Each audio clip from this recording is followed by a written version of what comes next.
지역에서 오랫동안 지역을 잘 지켜오시고 또 지역의 대안적인 목소리 내고 계시는 그런 분들이 대부분 다 모이신 것 같고요. 성당에서 행사를 워낙 자주는 안 했지만 그래도 가끔씩 해서 다 낯익은 얼굴인 것 같습니다. 그리고 참여연대에서 재작년인가요? 3년 전인가? 그때 성공회대 조효지 교수님 초청해서 기후 위기와 관련한 특강을 여기서 한번 진행을 했고요.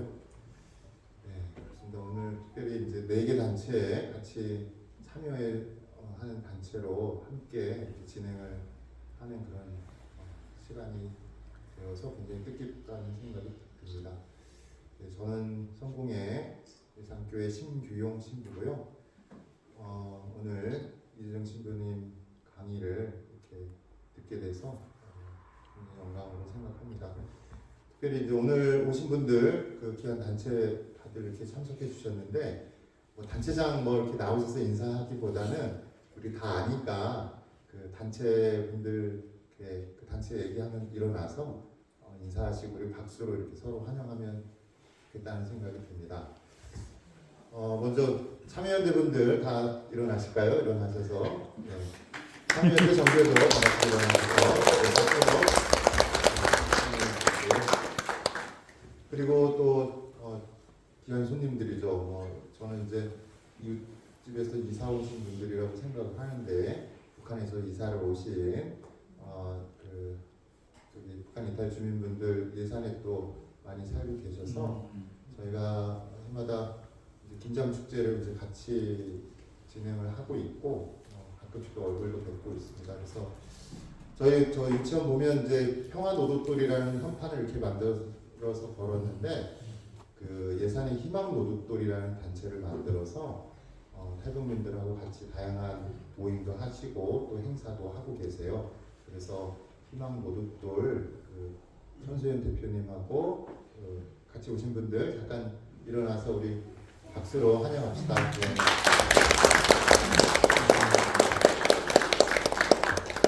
그리고 최근에 예산에 대안학교 사각고 발도르프 학교 만드셔서 이렇게 아이들 이제 대안 교육을 하고 있는 발도르프 학교가 있는데 전화하고 계시네. 네.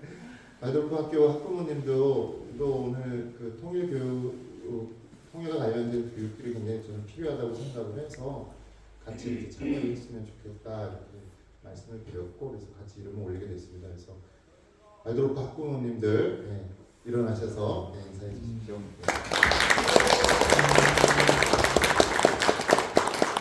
그리고 우리 성공의 신자분들도 일어나셔서 인사 잠깐 할까요? 네.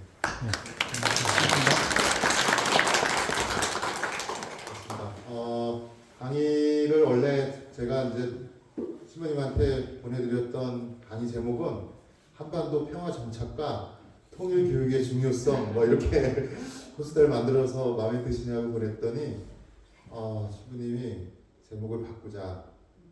그래서 그 제목이 바로 당신은 정말 통일을 원하십니까? 이런 제목으로 보내주셨어요. 그래서 제가 나이보다 훨씬 위신데 저보다 훨씬 젊으시다. 올해 신부님이 82이시거든요.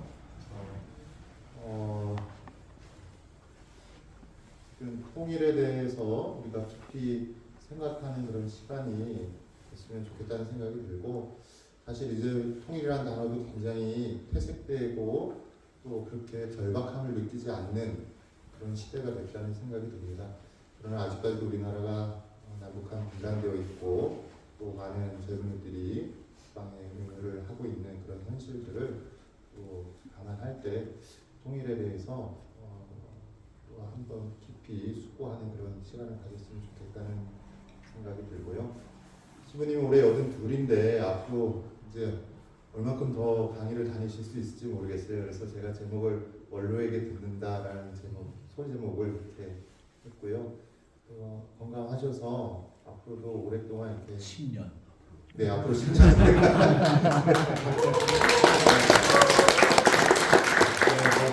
제가 할 얘기는 다 한 것 같고요. 우리 신부님 모셔서 우리 박수로 크게 환영할까요?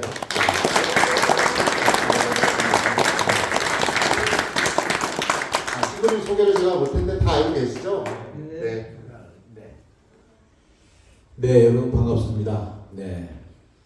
그래서 오늘 이 이야기는요, 그냥 사랑방에 앉아서 이렇게 나누는 그런 이야기 같이 이렇게 이해해 주시면 좋을 것 같아요. 무슨 강연 뭐 이거보다는 그냥 평소에 제가 생각하던 또 경험한 이야기들을 중심으로 해서 우리가 이야기 나눴으면 좋겠다 이런 생각입니다. 원래 제목을 당신은 정말 통일을 원하십니까? 그랬다가 정작 제가 원고를 준비하면서는 당신은 한반도에 어떤 통일을 원하십니까? 이걸로 제목을 바꿨습니다. 여러분은 정말 통일을 어떻게 이해하시나요? 여러분은 정말 통일 정말 원하십니까? 네. 네. 손 들어보시죠. 통일을 원하시는 분들. 네. 감사합니다. 어떤 분은 통일 안 원하시더라고요. 많은 사람들이. 그런데 여러분은 어떤 것이 정말 통일이라고 생각하시나요? 어떤 통일이 우리에게 정말 있을까? 근데 신영복 선생님이 쓰신 글 가운데 신영복 선생님은 통일이라는 걸 쓰실 때 한자로 언제나 우리가 쓰는 통일을 안 쓰시고요. 통할 통자에 한일자를 쓰십니다. 통일. 그냥 서로 소통한다는 거죠. 소통. 그게 정말 통일이 아니냐. 이제 그런 얘기를 합니다. 한 나라 안에, 한 사회에, 한 조직 안에서도 소통이 잘 안 되잖아요. 요즘은 뭐 부부 간에도 소통이 잘 안 되고, 자식 간에도 더 안 되고, 이웃 간에는 아예 대화가 없고, 서로 만나도 모른 척하고, 심지어 요즘엔 아는 척하고, 왜 아는 척하세요, 나한테? 아니, 그렇게 흔히 얘기하는 대로 개인정보라고 하는 것, 프라이버시라고 하는 것 때문에 소통이 사라진 사회가 돼서 우리가 정말 통일을 얘기할 때 그 통일에 신영복 선생님이 말씀하신 통할 통자의 한일자가 맞는 이야기 같다. 그런 생각을 가끔은 합니다. 오늘은 그럼 그런 의미에서 어떻게 남북이 소통할 수 있을까? 소통할 수 있는 근거는 뭐고 어떤 방법으로 가야 될까? 여기 불을 끄면 좋을 것 같은데 이게 좀 더 환하게 보이게 하기 위해서는 그죠? 네. 뭐 컴컴해도 괜찮잖아요. 그죠? 뭐 쓰실 필요는 없으시니까. 한 가지 더 얘기하면 참여연대는 제가 정말 완전히 한밤중에 버려서 안 되겠네요. 네. 제가 참여연대 창립 멤버입니다. 네. 그리고 전교조가 만들어질 때 그분들이 제가 당시에 성공회 대성당에 주임사제로 있었기 때문에 그때 성공회 대성당에서 첫 모임을 했습니다. 그 전교조도 저는 아주 가깝게 지내고 여러분들이 그동안도 정말 아주 모두 한 형제처럼 제가 지냅니다. 참고로 그런 말씀 좀 드리고 네. 제가 넘겨드릴게요. 네, 넘겨주시면 네. 우리나라 지구상에서 분단된 국가가 근대에 와서 세 나라가 통일이 됐습니다. 그건 여러분 잘 아시는 독일은 그야말로 흡수 통일의 가장 중요한 한 예입니다. 서독이 동독을 먹었습니다. 통폐합을 해버린 거죠. 둘째로 예멘이라는 나라가 있는데 예멘이라는 나라는 중동 지역에 있는 사우디 옆에 조그맣게 있는 나라인데 이 나라는 합의해서 통일을 했습니다. 합의해서. 네. 세 번째는 베트남입니다. 베트남은 무력 통일입니다.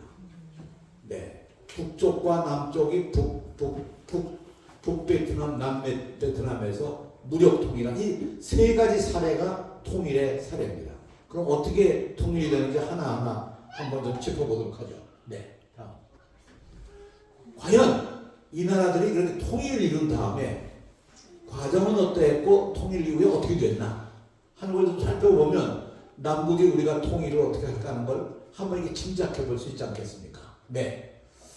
이 글자가 너무 작아서 안 됐습니다만 독일 통일은요 어떻게 이루어졌냐 하면 1990년 10월 3일 동독이 서독에 공식 편입하면서 하나의 국가로 법적으로 통합을 합니다. 이때 가장 중요하게 역할을 한 것은 주는 국가입니다. 동서독만이 아니라 미국, 소련, 영국, 프랑스 네 나라가 해서 흔히 얘기한 대로 이 나라는 2+4, 2 더하기 4의 외교적 합의에 의해서 이 독일 통일을 이루게 됩니다. 굉장히 중요한 역할이었습니다. 셋째로는 동독 내부에 1989년에 민중봉기가 일어나고 이것이 베를린 장벽을 무너뜨리면서 마침내 통일의 길로 갈 수 있는 결정적인 역할을 한 거죠. 동독 내부의 사람들의, 특히 동독 내부의 기독교인들, 그리고 워낙 잘 못 사니까 못 사는 데 대한 어떤 불만이 있었겠죠. 그러나 사실상 이 당시에 서독과 동독의 경제력의 비교는 약 3대 1이었습니다. 서독이 동독보다 3배쯤 더 부유하게 살은 거죠. 그럼 남북 한쟁은 어느 정도 될까요? 대체로 경제적인 이 여러 가지 지표를 가지고 계산해 보면 대략 남북한은 100대 1 정도가 됩니다. 그런데 이렇게 동독이 서독이 동독을 함께 통합할 수 있었던 가장 중요한 근거는 역시 이 통합에 쓴 돈입니다. 경제력에 의해서 흡수 통합을 한 거죠. 막대한 재정 투입을 했습니다. 1990년 통일을 이룬 다음부터 서독 GDP의 약 4% 내지 5%의 돈을 정말 퍼붓습니다. 그게 총량으로 따지면 약 1.5조 유로니까 대체로 지금 유로와 우리 돈으로 따지면 아마 2000대 1 정도 될 거라고 생각합니다. 지금 달러가 한 1,500원 되죠? 네. 근데 아마 유로는 조금 더 비싸서 아마 한 2,000원 가까이 될 거라고 생각 들어갑니다. 얼마입니까 그러면? 엄청난 돈입니다. 근데 그 돈을 들어부어서 어떻게 만들었느냐? 우선 노동자의 임금을 동일 임금으로 만들었습니다. 서독 노동자나 동독 노동자나 동일 임금으로. 양쪽의 연금 문제도 해결했는데 동독 사람들이 연금도 서독 사람의 연금과 똑같이 만들었습니다. 예. 그러니까 사실상 이 서독 동독 간의 경제적인 격차가 완전히 사라지고 동독 사람들은 벼랑간에 부유하게 된 거죠. 그러니까 다 해피해졌습니다. 뿐만 아니라 동독 출신을 대통령을 만들어요. 그죠? 동독 출신이 총리가 되고 뭐 이런 이제 변화가 일어났기 때문에 제가 마이크를 너무 가까이 대서 그런 거. 네, 그런 거죠. 네, 됩니까? 하나 둘 셋. 이게 뭐 마이크 없이 얘기도 잘 되는데, 그죠? 아니요. 그거 괜찮은데 아까 뭐 제가 좀 하나 둘 셋, 하나 둘 셋, 하나 둘 셋, 하나 둘 셋, 네, 하나 둘 셋, 하나 둘 셋, 하나 둘 셋. 네, 해보십시오. 하나 둘 셋, 하나 둘 셋, 하나 둘 셋, 하나 둘 셋, 예. 좋습니까? 네, 네, 네. 하나 둘 셋, 하나 둘 셋. 잘 안 되는데 아까 그거보다 못한 것 같아요. 그죠? 됐습니다. 이제. 살아났습니다. 완전히 동독 서독이 똑같이 됐습니다. 근데요, 1990년이 되기 이전에 이미 20, 30년 동안 서독과 동독 간에 왕래하는 인원이 약 100만 명씩이었습니다. 매년. 다시 말하면 베를린을 통해서 서베를린에서 동베를린으로 왔다 갔다 할 수 있는 게 그렇게 많았습니다. 동시에 어떤 법을 썼냐 하면 서독 사람이 동독으로 건너가려면 돈을 바꿔야 되잖아요. 환전을 해서 동독을 들어갔다가 돌아올 때는 못 바꿉니다. 남은 돈을 자연스럽게 동독으로 이 서독 사람들의 돈이 들어갈 수 있도록 자연스럽게 만든 겁니다. 근데 그런 것뿐만 아니라 거의 매년 돈을 붓어버서 1990년 이전에 우리 돈도 대체로 지원한 돈이 한 30조가 넘습니다. 30조. 근데 그것도요, 동독 사람들의 기분이 상하지 않도록 가령 뭐 러시아를 통해서 준다든가 다른 여러 가지 방법으로 줬지, 직접 야 우리가 너희들 어렵게 사니까 경제 지원할게, 우리가 요번에 뭐 1억 불 지원한다, 이게 아닙니다. 아무도 잘 모르게 서독 정부가 동독 정부에 다 그런 방법으로 지원했습니다. 그런 것이 결국 서독과 동독 간의 신뢰관계를 만들어준 것이고 그것이 통일을 하는데 결정적인 역할을 한 거죠. 네. 그래서 서독과 동독이 아주 나중에 해피해졌습니다. 그럼에도 불구하고 지금도 여전히 사회적 통합이라는 것은 역시 좀 어렵긴 합니다. 그런데 이 서독 동독 간에 그런 걸 가져오면서 정말 통일을 잘했다, 이건 정말 안 하면 안 되는 거였다 라고 평가를 하게 된 가장 중요한 것이, 이렇게 엄청난 통일 비용이 들어갔음에도 불구하고 계산해 보니까 훨씬 더 이게 남는 장사였다. 왜냐? 군축을 하니까요. 군대를 절반으로 줄이니까. 예? 흔히 얘기해도 안보 비용이, 쓸데없는 안보 비용이 안 들어가니까 그걸 계산해 보니까 오히려 이 엄청난 돈을, 이렇게 막대한 돈을 줬음에도 불구하고 경제적으로 어렵지 않은 겁니다.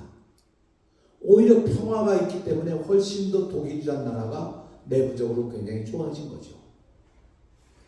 그런 의미에서 서독의 학자들이 우리들에게 주는 이야기 가운데 하나가, 막대한 군비를 부담하면서 분단을 시대를 사는 것보다 오히려 통일을 하게 되면 통일 비용이 막대하게 들어가는 게 아니라 통일에 의해서 오히려 안보 비용이 훨씬 줄어들기 때문에 그게 경제적으로 더 큰 이득이 된다, 그런 얘기죠. 이게 아주 하나의 큰 교훈입니다.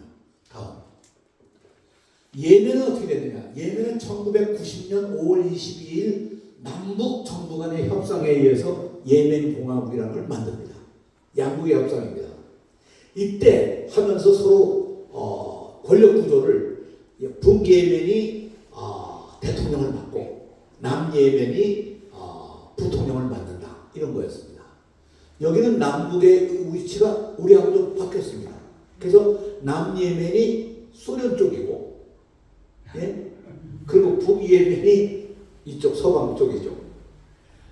그러다가 소련이 붕괴되면서 냉전이 깨지고 경제 위기가 오면서 현실적으로 타협하지 않으면 살아남기가 어렵게 되니까 남북 간에 협상을 해가지고 타협을 해서 만들어냈는데, 이게 권력이라고 하는 것이 부자 간에도 나눠지기가 어려운 건데, 남예멘과 북예멘이 대통령, 부통령을 서로 나눈다 하더라도 역시 불만이 쌓일 수밖에 없고 갈등이 있을 수밖에 없는 거죠. 그런데 이게 권력 간의 다툼 때문에 안정적으로 가지 못하고 마침내 1994년에 내전이 일어나고, 내전 이후에 다시 또 좀 소강 상태에 있다가 2010년에 다시 내전이 발발해서 지금도 여전히 내전 중에 있습니다. 서독이 비교적 성공적인 통일이라고 하면 예멘은 아직도 불완전한 통일이죠. 다시 말하면 권력 구조를 분점하면서 통일이 이루어진다는 것은 거의 불가능한 일이다, 그렇게 우리가 예상할 수 있을 겁니다. 다음, 베트남은 어떻게 됐느냐? 우리 대통령이 지금 베트남 가 계신데요. 네, 베트남 어떻게 됐냐면 1975년 4월 30일 사이공이 함락됩니다. 그래서 남베트남이 붕괴됩니다. 그러면서 그 결과로 북베트남이 남베트남을 흡수하는데, 이때 북베트남의 가장 중요한 지도자가 호치민이라는 사람이었습니다. 그분이 베트남 사람들에게는 누구에게나 존경받을 수 있는, 어찌 보면 우리 옛날에 김구 선생 같은 그런 입장으로 여러분이 아마 생각하시면 될 겁니다. 그런 위대한 지도자가 있었기 때문에 역시 이것이 가능한지 모르겠지만 아무튼 이런 흡수를 하고 했지만 역시 이런 상황 속에서 수백만 명이 죽거나 부상당하고 난민이 되고 산업 기반이 다 붕괴되고 그런 아주 엄청난 어려움을 겪습니다. 통일 이후에 기업을 국유화하고 농업 집단화로 해서 1980년대까지 베트남은요 최빈국이었습니다. 뭐 말할 수 없는 가난한 나라였죠. 그러다가 정신 차린 겁니다. 안 되겠다 해가지고 1986년에 베트남 공산당 제6차 당대회에서 유명한 도이모이 정책이라는 걸 도입을 하는데 이게 뭐냐면 다른 게 아니라 경제개혁 개방 정책을 한다. 체제는 공산당 체제로 그대로 사회주의 체제로 두지만 시장 경제를 도입을 해서 가보자 하고 한 것이 바로 이 베트남의 제도적 개혁이고 사회주의 속에서 어떻게 자본주의적 시장 경제가 성장할 수 있는가를 보여준 아주 대표적인 케이스입니다. 사실 이 베트남의 예를 북한도 상당 부분 2000년대부터 도입하기 시작했죠. 북한의 경우도 예를 들면 2000년대부터 적극적으로 생각한 것이 이 창마당이라는 말을 만들어서 각자가 자기 집에서 텃밭에서 길러낸 뭐 시금치라든가 이런 걸 시장에 내다가 팔 수 있는 제도를 만든 겁니다. 바로 베트남의 예가 북한에서도 구체적인 예로 도이모이 정책은 아니지만 그것이 도입이 되고 북한은 더 적극적으로 개방 정책도 쓰고 뭐 이 산업단지도 만들고 하는 등등의 역할들을 하고 우리 남쪽하고도 뭐 개성공단도 만들고 하는 한 것이 다 이런 베트남의 하는 성공적 사례가 보여준 것이 영향을 주었다고 생각합니다. 오늘 베트남 어떻습니까? 엄청난 국가가 됐죠. 1980년에 그렇게 최빈국이던 나라가 지금은 베트남이 아주 대단한 아시아의 대단한 나라로 지금 발전해 가고 있어서 베트남의 무력 통일이었지만 역시 이것이 성공적으로 이루어진 하나의 결과가 된 것이죠. 네, 다음.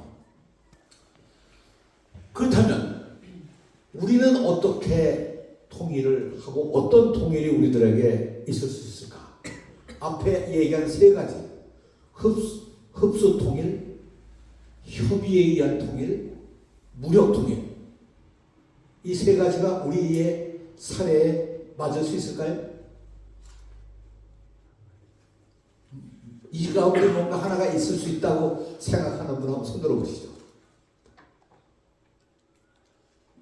네, 감사합니다.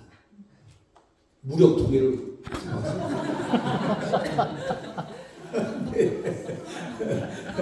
어떤 통일 세 가운데 네, 흡수 통일. 흡수 통일. 어디가 어디를 흡수해? 남이 북을. 네, 흡수 통일. 네, 그럴 수 있다고 생각합니다. 네. 우리가 분단이 될 때 여러분 아시는 바와 같이 구체적으로 분단될 때 제일 처음에 분단된 것은 해방 이후에 구체적으로 보면 남북이 각각 독립된 정부를 구성하면서 분단이 됐죠. 그죠? 남쪽에 정부가 쓰고 북쪽에 정부가 쓰고 해방 이후에 재미있는 게 하나 있었는데 하나는 적십자사가 있었습니다. 적십자사는 한 나라에 하나의 적십자밖에 인정을 안 합니다.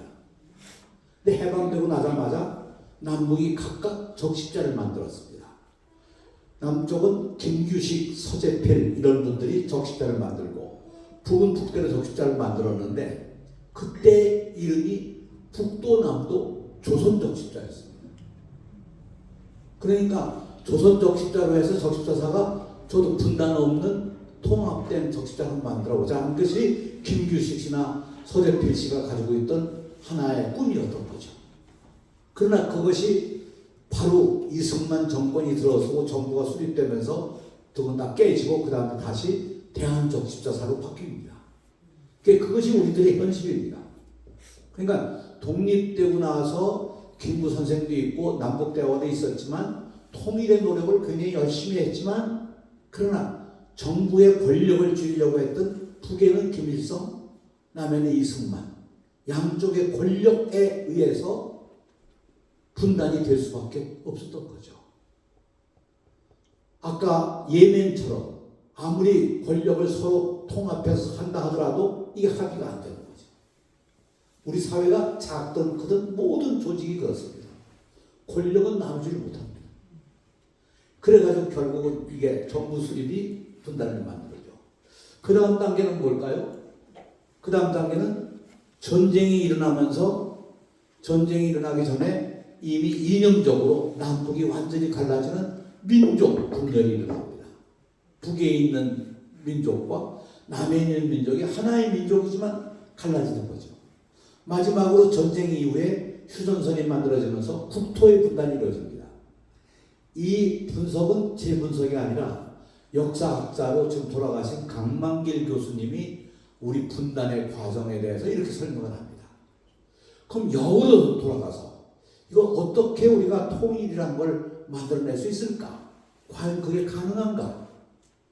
그거의 하나의 실험이 남북 간의 철도를 통하자 해가지고 2007년 5월 17일에 남북 간의 철도 공사를 다 하고 이게 김대중 대통령한테 서로 합의해가지고 철도 공사를 다 해서 끊어진 철도를 놓는다 해서 아마 기억하시는 분들 계실지 모르겠습니다만 남북 간의 철도를 놓고 이어서 그때 당시에 5월 17일에 시험 운행을 경의선과 동해선과 경의선에서 각각 시험 운행을 했습니다.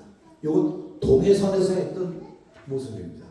동해선에는 북에 있는 청년역이라고 하는 그 역에서 북한 열차가 북한의 기관사가 운전해서 남북 대표 각각 100명씩 200명을 태우고 우리나라의 제진역까지 이렇게 넘어오는 그런 아주 엄청난 뭐라고 그럴까 멋진 장면이 있어요. 여기 북남 철도 연결이 아니라 연결 말이 좀 다르죠, 그죠?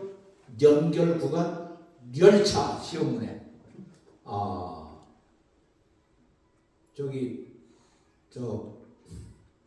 우리가 요즘엔 뭐 북향민이라고 그러던데, 네, 우리 북에서 오신 동포들 생각에 열차 이렇게 발음합니까? 어때요? 그래? 열차가 아니고. 네, 감사합니다. 그래서 이렇게 말이 조금 다르지만 하여튼 2007년 5월 17일이 저 우리가 잊을 수 없는 분단 이후에 처음으로 남북 간에 열차가 소통하는 그런 걸 했고, 그때 저는 통일부 장관으로 저는 경의선에서 문산역을 출발해서 역시 북의 대표 100명, 남의 대표 100명을 태우고 제가 대표로 개성역까지 가서 개성역에서 이 축하회를 했습니다. 개성역에 제가 도착했더니 고등학생들 브라스 밴드가 나와가지고 막 환영회 연주도 하고 그래서 참 뻐근한 그런 감동을 느꼈겠죠. 그리고 이어서 그해 12월 11일에 남북 간의 열차가 매일 2차례 정기 운행을 했습니다. 판문역에서부터 다시 말하면 개성공단이 있는 판문역에서부터 물자를 싣고 문산역으로 오고 문산역에서 다시 원자재를 싣고 기차가 다시 또 가는 하루에 2왕복을 하는 그런 열차 운행을 2007년 12월 11일부터 시작해가지고 제 기억으로는 2008년 한 4월경까지 그렇게 열차 운행이 되다가 이명박 정부에 들어와서 끊어졌습니다. 남북 간에 구체적으로 이렇게 소통이 있어서 열차가 왔다 갔다 하고 물자가 왔다 갔다 하고 사람이 왔다 갔다 할 수 있었던 기간이 그때뿐입니다. 2007년 12월 11일부터 한 3, 4개월 동안 정말 어떻게 보면 꿈 같은 그런 경험이었죠. 그래서 오늘 제가 이런 모습을 하나 시켰습니다. 그때 대단했습니다. 이 시험 운행할 때요. 이제 민족의 혈맥이 이어져서 이제는 심장이 같이 뛴다. 심장은 하나잖아요. 그죠? 그러니까 그런 이제 얘기를 할 수밖에 없고 저도 지금까지 참 그때의 장면이 잊혀지질 않습니다. 네. 다음. 그러면 한반도의 통일은 이게 타입인데 타임으로가 잘못됐는데 제가 어떤 통일이 가능성이 있을까? 우리가 이제 분단의 과정도 생각해보고 열차 시험 운행했던 것도 생각해봤는데 어떻게 해야 흔히 얘기하는 소통이 가능할 수 있을까? 그게 이제 우리들이 생각해봐야 될 오늘의 과제입니다. 이게 지금 밑에 있는 사진이 북이 이 휴전선 근방의 도로, 철도 부분을 다 막아서 장벽을 쌓고 있는 그 사진입니다. 철근 콘크리트로 해가지고 베를린 장벽보다 더 엄청난 장벽을 만들었죠. 저 장벽을 만드는 것이 오늘의 현상입니다. 그러니까 우리가 아까 열차가 왔다 갔다 하고 뭐 한 그런 통일의 시간보다도 훨씬 더 지금은 엄격하고 이 소통할 수 없는 넘을 수 없는 장벽들이 만들어진 거죠. 그게 오늘의 현실입니다. 왜 이렇게 됐을까 하는 건 뭐 여러 가지로 우리가 해석할 수 있으니까 그것까지는 아니라 하더라도 여기서 과연 그러면 이런 것이 생기지 않도록 하기 위한 여기 그동안에 있었던 여러 가지 통일을 막는 걸림돌을 제거하면 그러면 뭔가 소통도 되고 될 수 있지 않겠어요? 그 여러 가지 과제들이 어떤 것일까 하는 걸 간단하게 한번 살펴보겠습니다. 가장 중요한 건 우리 내부의 이념적 대결입니다. 남쪽에. 지금 뭐 이러니 저러니 해도 아마 태극기 부대가 대략 한 30%좀 되지 않을까. 뭐 그걸 너무 과도하다면 한 20%좀 되지 않을까. 그렇게 생각할 수 있는데 여기 보시면 성조기와 태극기를 같이 들고 있죠. 근데 여기 이스라엘기는 왜 나오는지 모르겠어요. 여기 지금 이스라엘기가 찾아봐도 잘 안 보이는데 이스라엘기도 많이 나와 있습니다. 그러니까 이스라엘기, 성조기, 그리고 태극기. 일장기도 있어요. 네? 일장기. 일장기? 네. 그건 네, 가만 있어. 일장기. 네. 저 여기 현장에 나가보진 않아가지고 일장기도 있겠죠. 당연히 있을 겁니다. 자, 이게 우리 지금 현실이거든요. 우리 내부에 있는 엄청난 저도 느낌이요. 제가 통일부 장관 하던 시절에 봤던 시선과 오늘의 저를 바라보는 시선이 다릅니다. 성공회 내에서도 저를 불러서 통일 강연을 좀 한번 해달라 한 것이 예산교회가 처음입니다.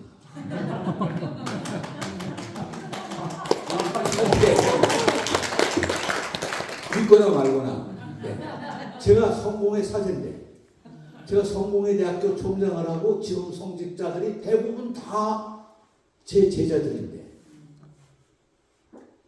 분위기가 그런 게 아닌 거예요.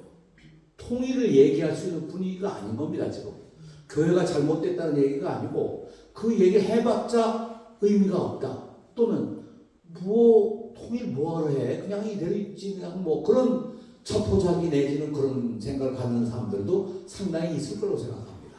그런 의미에서 이 우리 내부의 이념적 대립이라고 하는 것 이건 뭐 말할 수가 없습니다.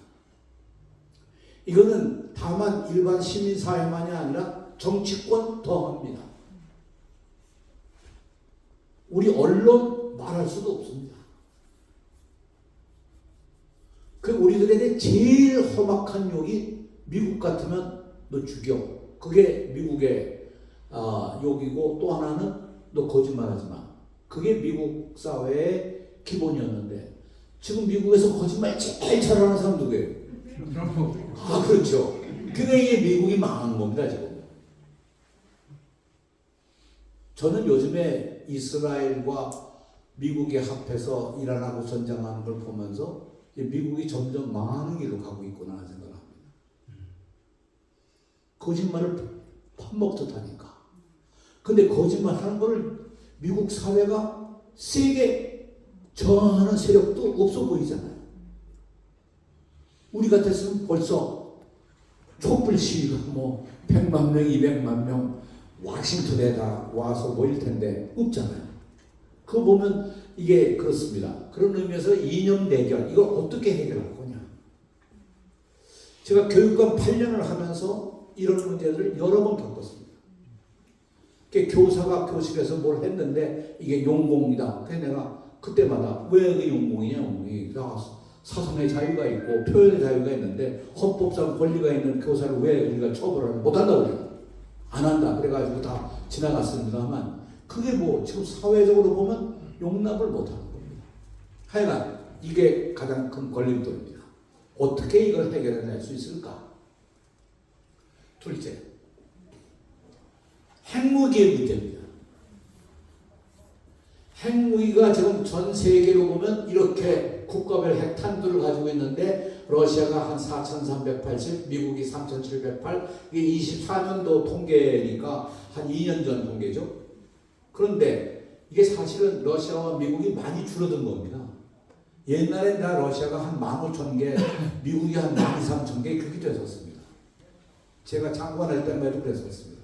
그러니까 이게 지금 줄어든 거고 중국이 500개, 프랑스가 290, 영국이 225 여기까지가 공식적으로 5개국이 공식적으로 핵 보유국으로 인정되어 있고 그 핵 이 감시하는 그런 제도를 만드는 국가들이고요. 그 다음 인정된 게 인도와 파키스탄입니다. 인도와 파키스탄이 핵무기를 가지고 있고 여기는 5개 국가에는 안 들어가지만 핵무기를 보유하고 있는 걸로 그냥 공인된 거고 그 다음에 이스라엘과 북한 이거는 비공식적으로 인정이 되어 있는 셈이죠. 이스라엘이 90, 북한이 50. 그러니까 지금 이란 이스라엘 전쟁 가운데 가장 중요한 내용이 뭐냐면 하나 다 빼놓고 이란이 핵 탄두를 보유하게 되면 중동 지역에 유일하게 핵을 가지고 있는 이스라엘하고 힘의 균형이 깨지는 거죠. 그게 이스라엘이 못 견디는 겁니다. 그리고 미국도 컨트롤을 하기 위해서는 어떻든 이란이 핵무기를 가지고 있는 한 정리가 안 되는 거거든요. 이것과 함께 그 주변에 있는 여러 국가들과 중동 지역의 여러 발칸 반도에 있는 그런 국가들하고의 힘의 균형이 무력의 균형이 깨지는 겁니다. 그러니까 길을 쓰고 지금 이걸 막는 거죠. 현재 전문가들의 얘기해 보면 이란이 갖고 있는 핵물질을 다 고농축해서 90%까지 고농축해서 핵무기를 만들게 되면 대체로 20개에서 30개 정도를 만든다고 합니다. 그게 1년 내에 가능하다고 하는 거죠.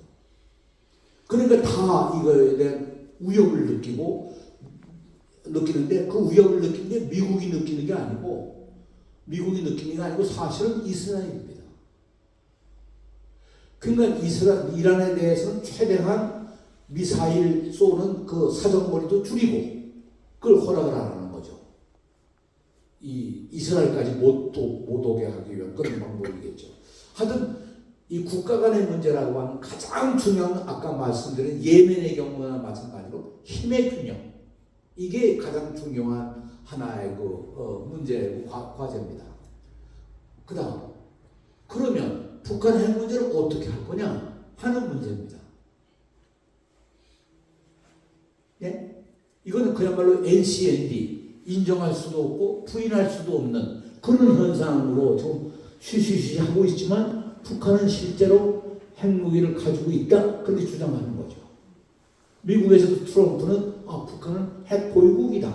그렇지만 미국이 공식적으로 북한을 핵 보유국으로 인정을 하지 않습니다.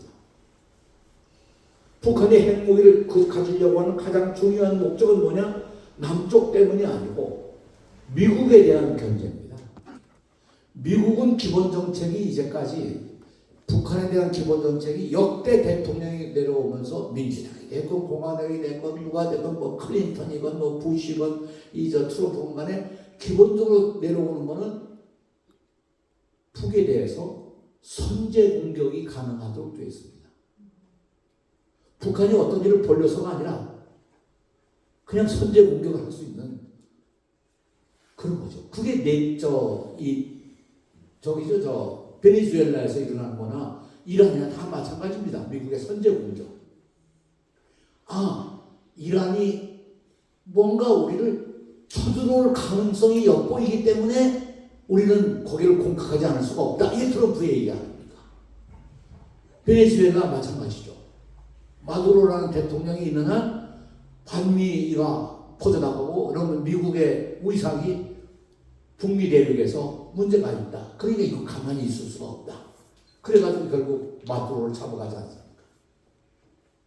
그러니까 이런 상황 속에서 북한이 항상 염두에 두고 있는 것은 미국의 선제 공격. 미국의 선제 공격과 마찬가지로 우리 쪽에서도 한국 쪽에서도 늘상 북한을 공격의 대상으로 하거나 선멸의 대상으로 하죠. 그러니까 우리가 아무리 뭐 북한하고 대화를 하고 통일부가 얘기를 하고 하더라도 국방부는 변함없이 북한은 우리의 주적이다.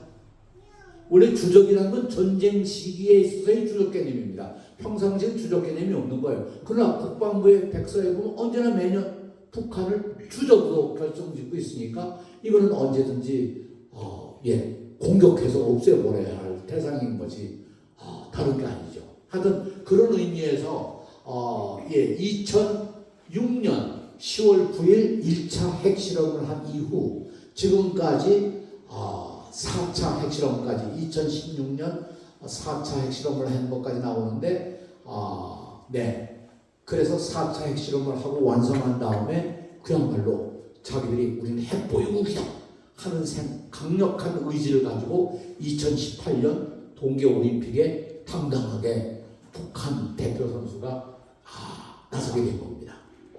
네, 고맙습니다. 물 먹이는 일도 여러 가지지만 다른 분들도 좀 물 좀 갖다 드리고 네, 그래서 재미있습니까? 네. 네, 이제 사실 재미없는 얘기를 이렇게 한다는 게 참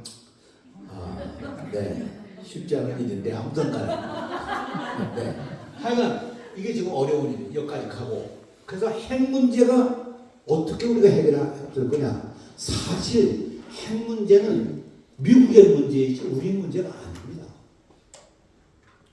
그러니까 우리가 맨날 뭐 비핵화 이런 얘기를 하지만 이 비핵화라는 얘기가 실제로 미국이 바라보는 비핵화라는 것과 좀 차이가 있겠지만 아무튼 이 얘기는 지금도 하고 있는데 그건 현재 상황에서 톤아웃. 미국의 이런 여러 가지 이런 상황을 놓고 보면 북한이 포기하고 싶어도 포기할 수가 없는 그런 상황에 몰려 있는 거죠. 아까 얘가 그 얘기가 사실이라면 50개의 핵탄두가 있다는 건 무서운 겁니다. 네. 그 핵 공격을 받았을 때 핵 공격을 되받아치고 저쪽에 또 한 번 핵 공격이 왔을 때 이쪽에 핵 공격을 또 할 수 있는 그런 정도의 수량입니다. 그걸 훨씬 넘습니다. 대개 한 30개 정도가 있어야 군사적으로 보면 그런 게 가능하다고 그러는데 50개라는 게 그게 넘는 거죠. 그러면 이런 상황에서 북이 이거를 우리가 내걸고 북한 핵 포기해라. 그런 전제를 하는 한 남북 대화도 남북 통화하는 얘기도 이루어질 수가 없습니다. 불가능합니다. 그럼 그럼 비핵화 포기다 이게 되겠습니까? 그러면 뭐 내일 조선일보 장면에 뭐 이만저만 나는 게 아니죠. 저때 저도 그렇게 얘기를 안 합니다. 북한은 절대 이거 포기 안 할 거고 우리도 포기 안 하고 얘기하기가 어렵다는 걸 한 거죠. 그걸 하는 한 남북 대화는 이루어지기가 어렵습니다. 네, 그다음 세 번째 걸림돌이 한미합동 군사훈련입니다. 이게 한미합동 군사훈련이 1970년부터 다시 말하면 냉전 기간 때부터 이제까지 이어져 온 정말 끊임없는 훈련입니다. 이것이 근래에 와서 이 한미합동 군사훈련이라는 옛날보다 발전해가지고 지금은 미국의 아주 현대식 전략 자산들이 막 와서 항공모함, 뭐 B2 이런 아주 엄청난 이 파괴력이 있는 미국의 전략 자산들이 와서 그야말로 엄청난 힘을 과시를 하고 절대로 북한이 뭐 이 잘못된 생각을 하지 못하도록 강력한 군사력의 시위를 한 거죠. 북한도 중국과 러시아와 합동 군사전을 합니다. 그러니까 이게 지금 한반도라는 데가 단순히 남북만이 아니고 미국과 러시아와 중국 모든 강대국들이 여기서 군사적으로 힘의 대결을 하고 있는 그런 현상이 이루어지고 있는 것이기 때문에 이 한미합동 군사훈련이라는 게 대단히 어려운 대목 가운데 하나입니다. 그래서 1991년 남북기본합의서가 만들어질 때 그때 한 차례 1년간 합의에 의해서 한미합동 군사훈련이 없었습니다. 그러나 그 이후에 다시 또 생겨가지고 옛날에는 팀 스피릿 훈련이라고 하다가 그 다음에 을지 포커스 렌즈라고 그러다가 지금은 키 리졸브라고 이름은 여러 번 바뀌었지만 내용은 거의 비슷한 그야말로 최신의 전략 자산을 한반도 안에서 과시하는 상대방에게 정말 아주 뭐라고 그럴까 위협을 주는 그런 거죠. 그 다음 아까 그 전략자산 얘기를 했습니다만 항공모함 하나가 얼마나 비싸겠어요. 그렇잖아요. 요번에 이스라엘 거기서 이란 전쟁에서 미국의 공중 정보 이거 하는 그 비행기가 뭐 값이 뭐 몇천억 이러는데 그 한 대 값이 그러니까 뭐 어마어마한 돈이죠. 사실 이게 다 무력이라는 게 사실은 다 돈의 문제입니다. 경제력이 큰 나라가 어차피 앞서갈 수밖에 없는 거죠. 경제력에 비례합니다. 그 무력이라고 하는 건. 그 다음에 전시작전 통제권이라는 겁니다. 이것도 남북 간의 문제를 해결하는데 하나의 걸림돌입니다. 이거는요, 1950년 7월 14일 이승만 대통령이 전쟁 중에 피난 가다가 대전에서 미8군 사령관에게 그 전시작전 통제권을 넘깁니다. 그게 정확하게는 군사작전 통제권입니다. 그게 뭐냐면 우리 군대를 통솔할 수 있는 역량이 없으니 미국이 이걸 가지고 한국군을 움직여서 작전을 해달라 하고 넘긴 겁니다. 그래서 세계 전사의 유일무이한 총 한 방 안 쏘고 미국이 한국이 가지고 있는 군대의 통솔권을 남의 나라에 그냥 갖다 넘겨준 그런 아주 놀라운 사례입니다. 다시 말하면 이게 사실은 엄청난 일이에요. 그러다가 그 이후에 평시작전 통제권은 1994년에 우리가 물려받았는데 전시작전 통제권은 아직도 유엔군, 이름은 유엔군이지만 미8군 사령관 손에 있는 거죠. 그러니까 최근에 미8군 사령관이 야, 우리 미군 뺄 거야. 까부지 마. 뭐 이런 얘기 막 하잖아요. 지가 뭔데?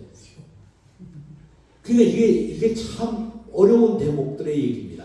그래서 이게 지금 전시작전 통제권이라고 하는 이 문제가 사실은 단순한 우리가 가지고 있는 그 일종의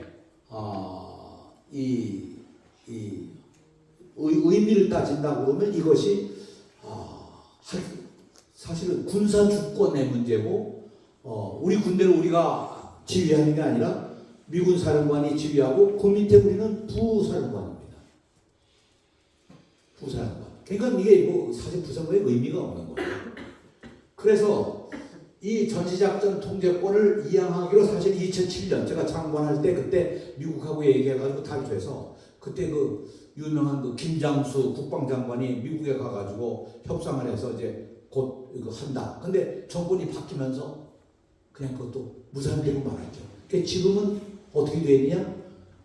조건이 충족될 시에 전환한다. 그래서 얼마 전만 해도 미국 백악관이 얘기한 게 2028년도에 넘긴다.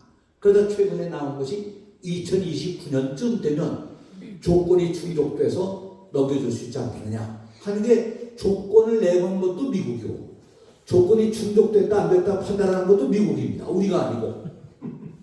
그러니까 영원히 안 주겠다는 얘기죠. 근데 사실 또 미국 입장이 되보면 아니 공짜로 받은 건데 그러면 한국을 통제할 수 있는 엄청난 힘인데 이거 왜 주겠습니까? 그렇잖아요. 그걸 왜 주겠어요? 그것 때문에 사실 물려있는 게 엄청나게 많습니다. 주한미군에 대한 문제, 거기다 뭐 엄청난 돈, 평택 기지를 만드는 데 들어간 돈, 거기에 그 사실 다른 나라 같으면 토지 사용료를 내야 되는데 토지 사용료 한 푼도 안 내죠. 예? 그 미군 주둔하는 비용은 매년 들어가죠. 근데 이게 우리가 이제 이 전시작전 통제권이 미국 손에 있는 한 이거 어쩔 수가 없는 거예요. 저는 그렇게 해석을 합니다. 그래서 이 한반도의 통일을 하는데 가장 걸림돌 가운데 하나가 이겁니다. 그 사실은 노무현 대통령께서 그 정상회담을 하러 가시기 전에 우리가 이제 그야말로 전략적 회의를 할 때 앉아서 회의를 하면서 노 대통령이 그런 얘기를 했어요.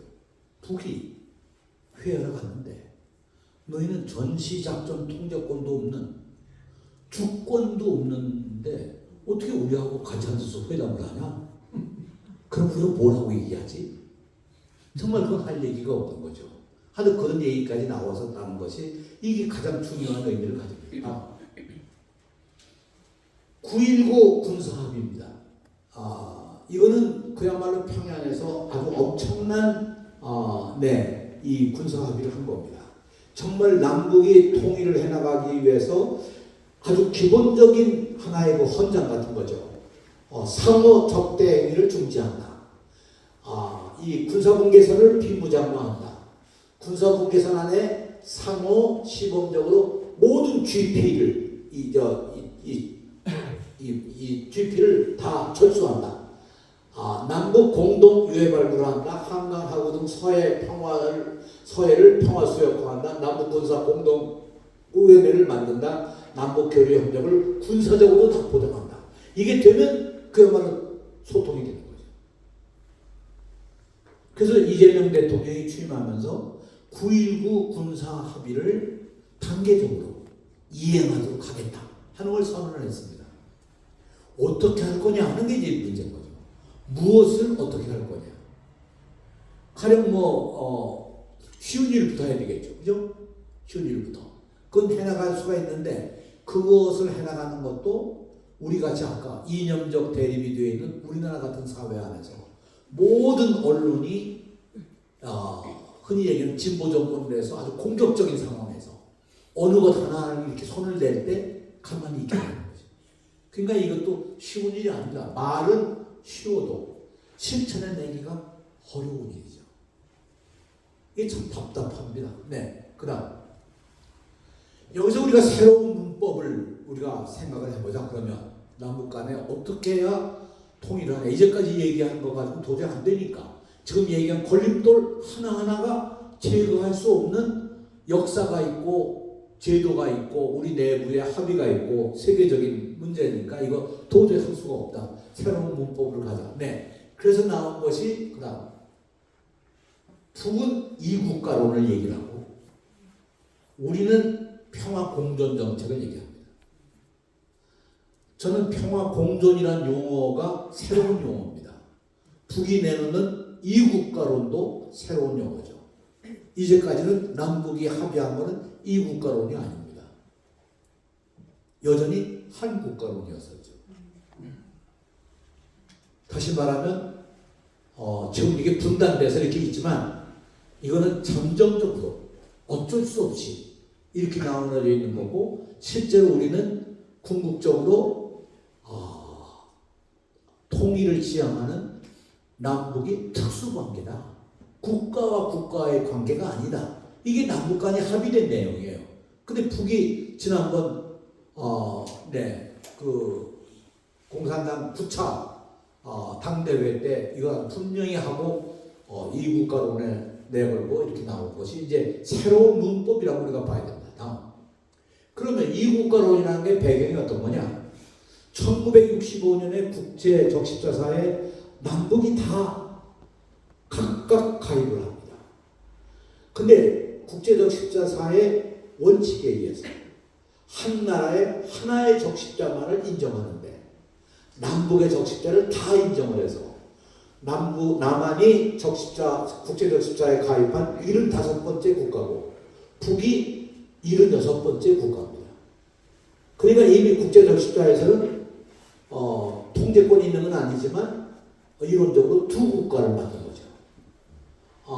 91년에 남북 기본 합의서에 의해서 남북이 합의하면서 그 당시에 유엔에 동시 가입을 합니다. 유엔에. 그러니까 지금 북도 남도 유엔의 회원 국가입니다. 독립된 국가로서의 주권을 가지고 있는 회원 국가죠. 그러면 결국 국제사회는 이미 북한을 주권 국가로 별도로 인정하고 있는 것이지 두 국가론을 뭐 새롭게 나온 얘기가 아닌 거죠. 국제사회의 이정을 보면 우리 헌법은 북한을 대한민국의 영토의 일부라고 보고 북한을 반국가단체로 규정하고 있고 통일의 대상으로 규정하고 있죠. 법률도 그렇고 그런 의미에서 우리는 헌법상으로 보면 이걸 인정을 안 하는 겁니다. 만일 우리가 두 국가론을 그대로 인정한다 그러면 실제로 두 국가론으로서 인정한다 그러면 우리가 지금 가지고 있는 일종의 국가보안법 같은 것도 근거가 없게 되는 거죠. 저는 그렇게 생각해요. 그런 의미에서 북이 얘기하는 두 국가론에 대해서 우리는 어떻게 받아들여야 될까? 현실은 국제사회가 인정하는 건 두 국가입니다. 분명하게. 그러나 우리가 이제까지 합의하고 나온 거는 두 국가가 아니고 잠정적으로 나눠져 있는 특수관계라는 걸 우리가 계속해서 얘기할 수 있겠지만 그걸 북은 폐기하고 두 국가로 해서 당당하게 국가 대 국가도 이제 얘기해보자. 뭐 괜히 감춰놓고 얘기할 거 없다. 그런 얘기죠. 다음. 동서동은 어떤 입장이었나? 요게 우리가 이제 한번 살펴볼 수 있는 얘기입니다. 우리 사례하고 비슷합니다. 서독은 동독을 사실상 국가로 인정하고 빌리 브란트의 동방정책으로 1972년에 기본조약을 체결하고 1973년에 유엔에 동시가입을 합니다. 우리가 훨씬 먼저 들어간 거죠. 그러니까 유엔에 동시가입할 때 이미 1972년에 동독과 서독이 협약을 맺고 그 협약에 의해서 유엔에 동시가입하면서 동서독이 독립된 국가라고 하는 걸 인정하고 들어간 겁니다. 서독 헌법은 동독을 국가로 인정하지 않고 분단 상태의 일부로 보고 전체 독일 국민은 자유롭게 통일을 완성해야 한다고 규정하고 있는데 그러나 우리 기본조약에서 두 국가는 서로를 인정한다 해서 72년에 협약이 사실상 독일 헌법보다 우선하는 걸로 생각한다면 독일은 이미 그런 협약을 분명하게 한 거죠. 우리는 인정을 안 하고 두루뭉술하게 특수관계 설명이 좀 어렵지만 아무튼 특수관계 지금 그렇게 우리 법은 되어 있습니다. 우리 남북관계 발전법에도 그렇게 되어 있고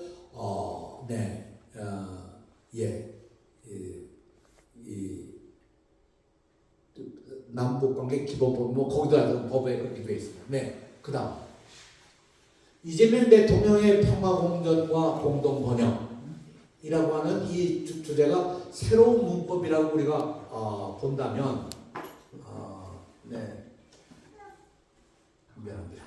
새로운 문법이라 본다면 여기서 뭔가 새로운 논의를 해야 되겠죠. 최근에 김여정 부장이 최근에 아시는 거 잠깐만요. 아이고 먼저 가셔야 되나?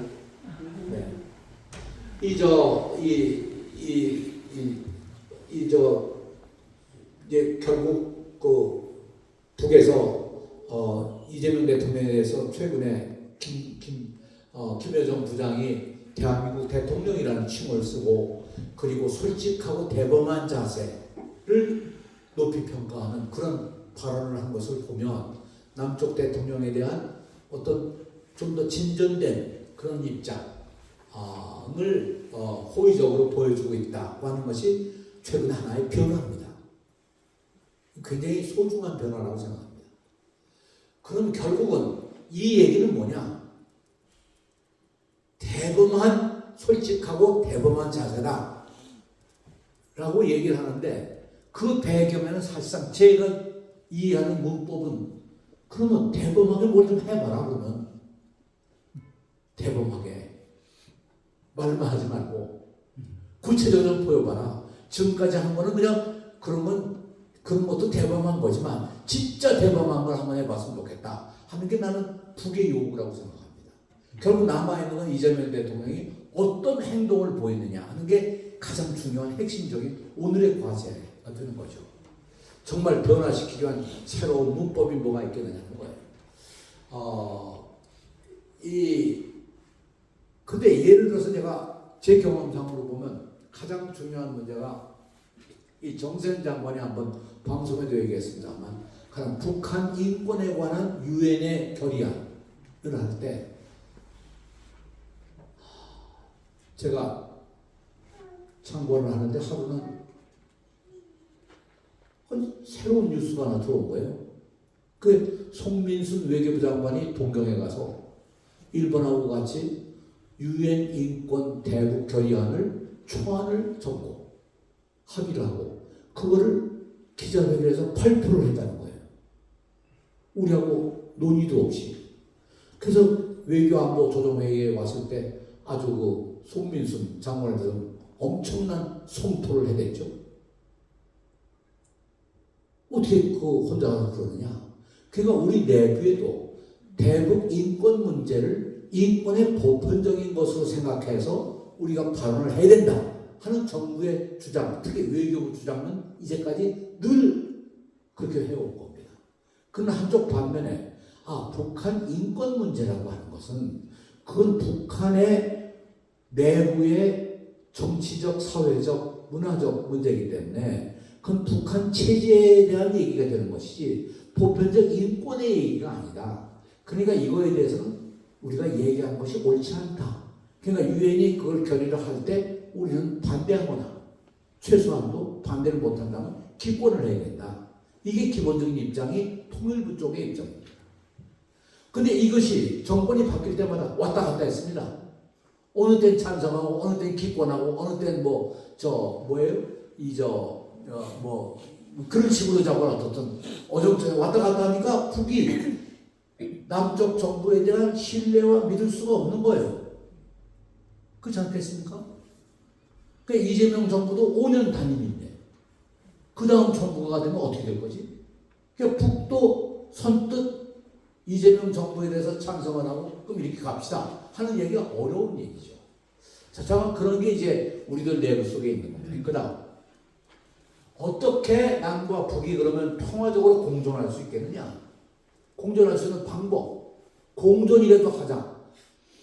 서로 싸우지 말고 그러니 전쟁이 없는 평화를 좀 한번 만들어보자. 이 이재명 대통령의 얘기 아니겠습니까? 어떻게 공존할 수 있는가? 네, 그 방법이 뭐냐? 네, 그 다음 저는 여기에 여러 가지 이걸 그냥 이렇게 써놨습니다만 이건 그냥 참고로 보는데 결국은 남북 간에 공존할 수 있다는 것이 가장 중요한 내용이 있다면 남북이 서로 믿을 수 있는 관계가 될 때까지 믿을 수 있는 관계 그리고 서로를 인정해야 될 거 아니겠습니까? 북이 있는 그대로를 인정하고 북도 우리를 그냥 있는 대로 인정을 하고 그리고 서로 믿고 어떤 얘기를 하는 거에 토달지 말고 그냥 말 그대로 받아들여서 서로 이해하는 그런 관계가 되는 것이 나는 새로운 문법의 공존의 논리가 되어야 된다는 얘기죠. 어떻게 믿게 할 거냐는 거예요. 그 다음에 믿게 하는 방법이 어디에 있겠느냐. 여기 저는 여기에 이런 방법으로 뭔가 있지 않겠느냐. 예를 들어서 한미 합동군사훈련을 단계적으로 폐지하겠다. 단계적으로. 그냥 매년 뭐 요만큼 줄여 요만큼 줄이는 게 아니라 하여튼 단계가 어떻게 될지 모르지만 하여튼 포괄적으로라도 우리 이재명 대통령이 그렇게 얘기할 수는 없을까. 이게 구체적인 행동 가운데 하나겠죠. 그 다음에 북미 외교 관계를 정상화하는 것은 1991년에 합의된 내용이고 아시는 바와 같이 4개국이 교차 승인을 한다는 그런 원칙에서 1991년에 우리가 중국하고 외교 관계를 수립하고 러시아하고 외교 관계를 수립한 반면에 미국과 일본은 북한하고 외교 관계를 수립하지 않았습니다. 합의해놓고 깬 거죠. 누가? 미국과 일본이. 그러면 이것도 우리 정부가 또 약속한 거 아니냐 이게. 그 4개국이 할까 보면 이거 좀 추진하자. 이런 얘기도 강하게 안 될 때 안 되더라도 우리가 얘기를 해야 되지 않겠느냐. 그게 이제 제 주장입니다. 아마 우리 시민사회단체가 할 수 있는 일이 있다면 난 이런 거라고 생각해요. 또 정치권에서도 일부에서 이런 주장들을 좀 해야 된다고 생각합니다.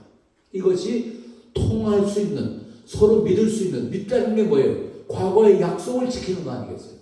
이 91년도의 약속인데 지금까지 안 지켜졌으니까 이걸 좀 지켜보자 그거죠. 북한 체제를 보장하고 전쟁을 절대 하지 마자 하는 의지를 우리가 굳건하게 만드는 것도 하나의 중요한 방법일 거다. 공동 경제개발, 공동 사업 등을 만들고 공동 운영 관리하는 걸 확대해보자. 이게 조금 더 발전된 그런 경제 공동체의 얘기가 됩니다. 마지막으로 경제 공동체 구체적인 얘기로 북한 산업의 인프라, 철도, 도로, 항만 건설, 그리고 첨단 AI 산업 분야까지 광범위한 협력 관계를 구축한다는 것은 북의 경제에도 굉장히 좋은 것이고 우리도 좋은 것이겠죠. 이게 아마 대통령이 얘기하는 공동 번영의 이해일 거라고 생각합니다. 하여튼 이것이 어느 정도 확인이 돼서 진행이 될 수 있다면 그러면 그것이 신뢰관계를 쌓아가는 것이고 그게 다음 정권에까지 이어진다고 보면 그야말로 좋은 발판이 되리라고 생각합니다. 근데 다음 여기서 정말 우리가 신뢰라고 하는 걸 뭘까 하는 건데 이건 좀 제 얘기니까 좀 보시라고 그냥 사진을 넣었습니다. 2007년 정상회담 하러 갔을 때 왼쪽 사진은 김정일 위원장하고 우리 대통령 내외분하고 저하고 저 오른쪽에 있는 권은 경제부총리인데 우리 쪽에 북한 쪽 사람이 아니고 모습은 북한 쪽 사람 같죠, 그죠? 네. 오른쪽에서는 권, 제가 왼쪽에 저고. 근데 사진을 맨 처음에 찍을 때 언제나 중앙에 김정일 위원장이 있어야 되거든요. 그러니까 우리 대통령 내외가 갈라질 수밖에 없는 거예요. 그렇잖아요? 그럼 사진을 찍었습니다. 그러더니 김정일 국방이 내가 이거 미안합니다. 두 내외를 갈라놔가지고 이게 되겠습니까? 다시 찍읍시다. 그 다음에 다시 찍었어요. 그거는 정치적 제스처로 보면 대단히 훌륭한 그런 제안이죠. 그 실제 다시 찍었습니다만 다시 찍은 사진은 제가 안 올렸습니다. 이게 현실이니까. 아주 그런 유머가 있었고 오른쪽에는 이제 끝나고 떠나기 전에 사진인데 회의 중에 여러분 아마 기억하실 거예요. 우리 대통령에게 김정일 위원장이 아이고 이 비도 온다고 그러는데 안량 축전 오늘 보지 말고 우리 앉아서 그냥 허리띠 풀고 실컷 얘기도 하고 먹고 그럽시다. 하루 더 묵었다 가시죠. 이렇게 얘기를 한 거예요. 저도 옆에서 깜짝 놀랐어요. 저거 어떻게 하나에 저런 대안이 나오나. 근데 그런 게 되게 어느 때 하는 얘기입니까? 가령 우리가 이제 친척이 우리 집에 놀러 오면 속으로는 빨리 갔으면 하더라도 겉으로 그러지 마. 하루 더 묵었다가 이거 오기도 힘든데 그게 친척과 친척 간에 친구와 친구 간의 우정 아니에요. 그죠? 속으로 그렇게 생각하는데 예. 아니 그러니까 속으로 서로 아무래도 겉으로라도 생색을 내야 되니까 이러지 마. 하루 더 묵었다가 뭐 이렇게 바쁠 거 없잖아. 뭐 그렇게 얘기하는데 하여튼 나는 북측의 그 김정일 위원장의 그 얘기가 나는 어떤 의미에서 보면 진심이었다고 생각합니다. 다시 말하면 우리 관계가 뭐냐? 우리 친척 관계야. 형제 같은 관계야. 그러니까 하루도 머물러 나가요. 그거 다 우리 대통령이니 뭐 국방위원장이니 그런 거 다 내려놓고 같이 좀 얘기 좀 합시다. 그런 얘기는 정말 따지고 보면 김정일 위원장도 북한에서 그렇게 마음 놓고 얘기할 수 있는 상대가 어디 있겠습니까? 김여정? 아닐 거예요. 남쪽 대통령이 유일하게 그 서로 간에 어려운 얘기도 그렇고 좋은 얘기도 그렇고 좀 얘기를 할 수 있는 기회 아니겠습니까? 이제 그 다음에 얘기가 하나 나온 게 우리 쪽에서 남북 정상회담을 정례화하자. 예? 이게 맨날 우리가 이렇게 하니까 안 되겠다며 정해놓고 하자. 그러니까 북쪽의 그 김정일 위원장의 대답이 뭐냐면 그때 대답이 아니 남북 간의 정상이 만난다 보면 일이 있으면 만나면 되는 거지 뭘 정해놓고 만납니까 우리 사이에. 그러면서 그 얘기를 하는 거예요.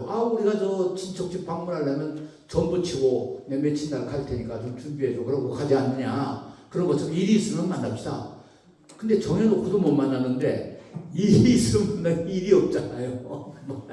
결국 못 만나고 말지 않았습니까? 그러나 그 태도가 아까 얘기한 그것과 맥락이 비슷한 겁니다. 친척집 찾아가려면 뭐 괜히 복잡한 절차 없이 야 난 며칠 날 저 갈게. 그 벌써 옛날 시기죠. 전부 치고 간다는 게. 우리는 요즘엔 문자로 내 며칠 날 갈게 이러겠지만 하여튼 그런 얘기로 나왔던 겁니다. 결국 우리가 북한하고 남하고 관계가 어떤 관계냐는 것이 법률적이건 역사적이건 뭐 과거건 뭐 현재 미래건 그걸 떠나서 우리는 정말 진짜로 하나의 민족이다. 한 형제다. 한 친척이다. 하는 그런 인식 자체가 우리를 통일로 소통할 수 있게 만드는 유일한 길이 아닙니까? 네, 감사합니다, 여러분.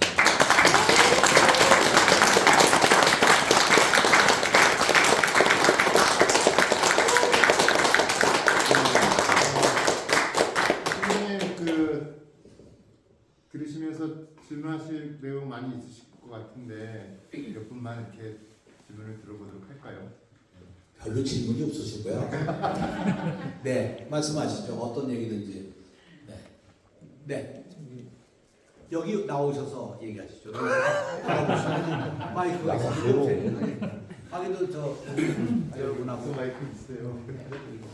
네, 여기서. 지금 김정은 지금 현재 네. 북한 지도자하고 전에 트럼프랑 이렇게 얘기가 잘 되다가 하노이에서 깨지고 그 이후에 이제 문재인 대통령하고 김정은 저기하고 잘 이렇게 했었는데 그 이후로 이제 남북이 저기 하면서 김정은 의원 거기가 되게 막 화가 나고 뭐 뭐를 다 부시고 막 이렇게 나갔는데 그거에 대해서 이렇게 왜 네. 북쪽이 저렇게까지 나갔을까 그런 걸 좀. 그러니까 2018년 그 동계올림픽 때 북측에서 올림픽에 나오면서 기대했던 것 가운데 하나가 그때까지만 하더라도 미국하고 북한하고 관계에 남쪽 정부가 역할을 해서 뭔가 이 관계를 잘 만들어갈 수 있는 게 될 거라는 기대가 있었다고 생각합니다. 그래서 사실은 문재인 대통령을 초청해가지고 평양 회담을 하면서 판문점 회담에 의해서 2018년 9.19 군사합의도 하고 군사위원회도 만들고 평양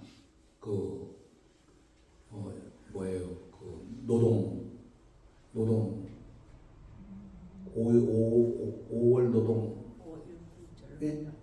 운동장 체육관 5일 체육관에서 평양 시민 그야말로 15만 명이 모여 있는 가운데 김정은 위원장 내외가 다 참석하고 그 자리에서 대통령이 15분 가까이 아마 연설을 했죠. 그때 제가 남쪽에서 제가 텔레비전 해설을 했습니다. 그때 해설할 때 그 연설을 하실 때 예정됐던 시간이 약 5분 이내였습니다. 근데 그걸 한 3배쯤 길게 연설을 하신 거죠. 그 연설을 보면 뭐 엄청난 얘기죠. 그런데 결국은 그 연설 이후에 그 연설을 뒷받침할 수 있는 아무런 역할도 한국 정부가 못한 셈이죠. 그 이후. 그러니까 북측으로서는 한국 정부만 믿고 있다가 이거 안 되겠다는 생각이 들어갔을 겁니다. 그리고 실제로 하노이 회담을 할 때 한국 정부의 역할이 어떻게 했는지 잘 모르겠습니다. 저는 그거는. 근데 어떻든 깨지지 않았어요. 사실상 그때 싱가포르 회담만 하더라도 그 내용이 굉장히 충실했습니다. 아까 얘기한 새로운 문법이었습니다. 그럼 새로운 문법이 이해될 수 있도록 우리 정부는 어떤 역할을 했는가?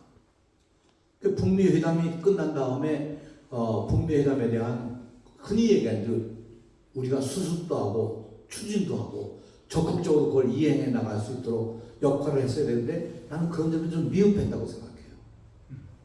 그리고 하노이 회담이 깨졌습니다. 하노이 회담이 깨진 거에는 여러 가지 이유가 있다고 생각하고 그건 저 얘기들이 있지만 그걸 오늘 이 모임에서 얘기하는 건 뭐 적절한 것 같지는 않고요. 그건 북측도 문제가 있고 미국 측도 문제가 있고 그렇게 우리가 전문가들은 해석을 합니다. 아무튼 여러 시간 기차를 타고 하노이까지 가서 하노이가 어디입니까? 베트남의 통일을 이뤄냈던 그 하노이의 역사가 있는 베트남으로서도 그런 장소를 택한 것만 해도 대단히 중요한 지리적 의미가 있는 거거든요. 베트남과 같이 우리가 정말 한번 통일을 한다는 의지가 담겨 있다고 생각합니다. 북도 그런 기대를 가졌고 미국도 그런 기대를 가졌는데 그때 뭐 우리가 흔히 얘기한 대로 미국의 흔히 얘기한 대로 극우 세력 신자유주의 하는 그 네오콘들이 있어서 특히 코수염 이런 사람이 왔다 갔다 하니까 깨졌다. 이게 볼턴이라는 사람입니다. 볼턴. 아주 미국에서 외교 쪽에서 가장 우익 보수 세력의 하나죠. 그런 사람이 결국 반대하고 그랬다. 나는 그런 이유 때문만 아니라고 봅니다. 미국의 국내 정치 사정이 거기서 한 발짝 더 나가기가 어려웠던 거죠. 그러면 그거에 깨진 다음에 우리 정부가 조금 더 적극적인 어떤 입장을 가지고 미국을 설득하고 좀 더 해서 제3의 회의가 이루어질 수 있도록 노력하고 이게 뭐가 문제가 있지 하는 걸 보완을 해서 추진이 있었는지 없었는지 전 잘 모릅니다만 결과적으로는 아무것도 안 일어났잖아요. 그런 의미에서 이게 깨지고 말았는데 지금도 사실은 미국 측에서 입장을 본다고 하면 특히 트럼프의 입장입니다. 트럼프의 입장에서 본다고 하면 중동 지역이나 여러 가지 군대에서 해결을 하지 못한 문제를 북한하고 해결함으로 해서 외교적 성취를 뭔가 이루어낸다고 하는 의욕은 좀 있다고 생각합니다. 불행하게도 백악관 내부에 있는 트럼프를 싸고 있는 사람들은 거의 대부분 북한 문제에 대해서 부정적입니다. 이런 게 문제인 거죠. 사실상 그 스텝들이 반대하면 그냥 막 밀어붙이기가 상당히 어려운 거거든요. 그러나 아직도 난 트럼프, 김정은의 대화는 살아있다고 봅니다. 이 불씨를 어떻게 이재명 정부가 살려서 갈 수 있도록 만드는 환경을 만드느냐는 건 이재명 정부의 또 하나의 과제라고 생각을 합니다. 네. 이리 나오세요. 난 늘 뵈면 김구 선생 비슷하게. 고맙습니다. 우리 신부님이 통일부 장관도 역임하시고 실질적으로는 이제 경기도 교육감을 하셨잖아요. 사실은 통일의 중요한 문제는 지금 이제 한 30대 젊은이들이 정말로 통일을 원하는가 이제 그 문제. 그러니까 그 이제 세대적인 단절도 그렇고 그걸 어떻게 정말 통일을 아주 솔직하게 원하게끔 해서 실적으로 이렇게 일치되지 않는 세대 간의 어떤 의견들이 일치되지 않으면 통일을 한다 하더라도 그것도 문제가 될 수 있다 이렇게 생각이 되고 결국은 어떤 교육을 통해서 점진적으로 이거를 어떻게 통일로 우리가 한 마음을 모으느냐 이제 이거 교육이 어떤 기능을 담당할 수 있을까 이제 그런 생각이 있고요. 또 하나는 이제 북한은 이기 체제를 얘기하고 우리는 평화 공존을 얘기하는데 이 체제란 말, 이 체제를 인정을 하면 그게 통일하고 모순되지 않느냐. 체제를 인정한다는 거는 실적으로 그거는 두 국가가 되는 거니까 그게 이제 점진적으로 통일로 가는 하나의 과정이고 전략적인 차원이라면 모르지만 체제를 인정을 하면 그건 사실은 영구 분단이고 고착이지 않겠는가 그런 생각을 해봐요. 그래서 체제를 같이 인정을 하면서도 그게 통일로 갈 수 있는 길은 또 뭔가 이 두 가지 질문 좀 드립니다. 그래서 제가 처음으로 다시 돌아가서 우리에게 있어서 통일이란 어떤 거냐 하는 데에 대해서 구체적으로 우리가 얘기할 수 있는 것이 결국은 이런 거 저런 걸 다 얘기를 해봐야 사실상 안 되는 거고 어떻게 서로 소통할 수 있느냐. 그 소통의 방법은 여러 가지가 있을 겁니다. 우선 소통이라도 하자 하는 게 하나고 둘째로 마지막에 얘기드린 것처럼 우리는 서로에게 누구냐 우리가 아이들에게 교육할 때 통일을 어떻게 하지? 어떻게 한반도의 평화를 만들지? 아무리 얘기해봐야 공허한 얘기들 뿐입니다. 우리 애들은 관심도 없습니다. 다만 나는 마치 우리가 한국말을 같이 쓰고 한국 문화를 같이 공유하고 그러나 한반도에서 이제까지 신라 시대 때부터 어느 때는 삼국이 있었고 예? 어느 때는 뭐 한 나라였지만 어쨌든 막 분열이 돼서 치열하게 싸움도 했고 지금은 분단돼서 이렇게 몇십 년 동안 살아왔지만 우리 역시 한 민족이고 한 친척이고 같은 문화 속에 살아가는 그런 걸로 나는 인식을 바꾸는 것 그것이 우리 학생들에게 가장 중요한 일이 아닐까. 네, 그래서 제가 이 마지막 질문이 우린 서로에게 누구인가 하는 걸 확인하는 것부터 우리가 그냥 시작을 하자. 아주 그야말로 낮은 단계의 얘기부터 저 사람들이 우리 적이 아니야. 우리 원수도 아니고 저분들은 어쩔 수 없이 나누어진 하나의 우리 친척이고 집안이고 이웃이고 한 형제들이고 그런 인식이 되면 그 인식을 바탕으로 해서 그 다음 단계에 소통할 수 있는 방법들을 좀 강구해낼 수 있지 않을까 뭐 그런 생각입니다. 그래서 옛날에 시대가 좀 좋았을 때 그때 제가 그때 통일부 장관 하면서 논의했던 우리 학생들이 북쪽에 있는 학생들에게 편지 쓰는 운동을 벌리자. 누가 될지 모르지만 야 친구야 나는 누구고 뭐 해서 편지를 좀 보내는 운동부터 좀 벌려보면 좋겠다. 나 이런 얘기도 한 적이 있었습니다만 아주 작은 일부터 난 했으면 좋겠다는 생각이고요. 둘째로는 북미 대화나 혹은 남북 대화나 이런 거에 대해서 가능하면 우리 아이들이 그런 생각이 있는 학생들이 있다면 그런 학생들이 그야말로 이 트럼프 대통령에게 뒤에 프레지던트 이렇게 써가지고 한국말로 써도 돼요. 다 거기서 번역해서 보니까 우리 눈에는 왜 한국을 남북 간에 이렇게 분단을 남겨놓냐. 미국이 그동안 역할을 잘못한 것 같은데 제대로 좀 해서 좀 대화를 좀 열어줬으면 좋겠다. 내가 묘양산도 가고 싶다. 좀 가게 해달라고 백두산도 갈 수 있게 해달라. 뭐 이런 얘기를 편지를 써서 보낸다. 난 그것도 굉장히 의미 있는 일이라고 생각해요. 그래서 우리가 할 수 있는 범위 내에서 하는 게 좋지 너무 공허한 얘기를 군사적 얘기나 정치적 얘기나 들어가게 되면 어려워지거든요. 그래서 제가 오늘 드린 말씀의 첫 순서는 통할 통자에 통일을 어떻게 할까? 어떻게 통할 수 있을까? 마지막에 우린 서로에게 누군가에 대한 질문을 솔직하게 좀 해야 된다는 거죠. 네, 하여튼 그런 생각입니다. 네. 요즘 뭐 벌써 거의 1시간 반. 네. 화장실도 가야 될 시간인데. 네.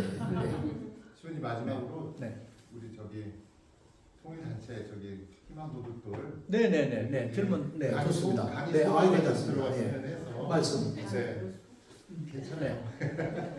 이럴 때 뭐 네. 말씀하셔도 됩니다. 이리 나오셔서. 이리 나오셔서. 네. 마이크 대고. 네. 성함이 천소연입니다. 네. 고향은 어디세요? 함경북도 해령입니다. 아, 회령. 네. 꼭대기네. 꼭대기네. 사진도 하나 찍어주세요. 저 온지 24년 됐습니다. 24년? 네.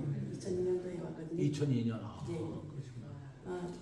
지금 통일 강의는 뭐 여러 부통에서 많이 듣고 저희가 탈북민들 이렇게 전문 강사 교육도 네, 받았습니다. 근데 이제 잘 와닿지 않는 부분도 있지만 실질적으로 강의하다 보면 통일이라는 게 관련될까 저도 네. 의심되거든요. 맞습니다.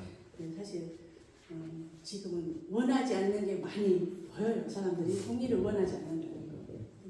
뭐 언제 될까 이런 막연한 생각도 들지만 오늘 신부님 말씀 들으니까 조금 어떤 방향으로 가야 될지 이런 게 좀 보이네요. 앞으로도 조금 제가 오늘 들은 데서 지금 제일 중요한 거는 학생들한테 앞으로 네. 어떻게 통일이라는 걸 어떻게 연결시켜야 되는지 이게 딱 와닿아서 너무 좋았던 것 같습니다. 네. 감사합니다. 감사합니다.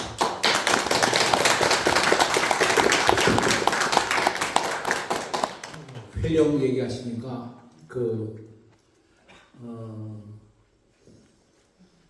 회령도 지금 많이 좋아졌어요. 전기 사정도 좋고 많이 좋아지고 지금 북한이 지난 몇 년 동안 경제 성장률로 보면 매년 한 3% 이상 성장하고 있어서 사실은 과거보다 훨씬 더 제2의 안정적인 경제를 만들어가고 있다고 그렇게 얘기를 합니다.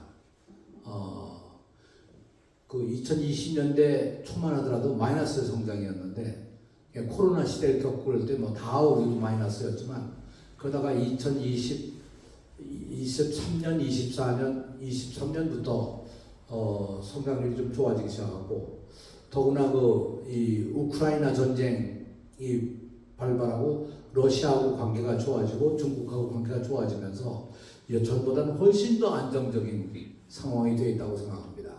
근데 그런 의미에서 우리 아이들이 북을 이해하는 눈이 우선 아까 얘기대로 우리하고 한 형제의 나라고 우리가 어쩔 수 없이 나눠졌지만 우리 친척이고 우리 친구고 하는 그런 의미에서의 노력이 좀 더 필요하지 않을까.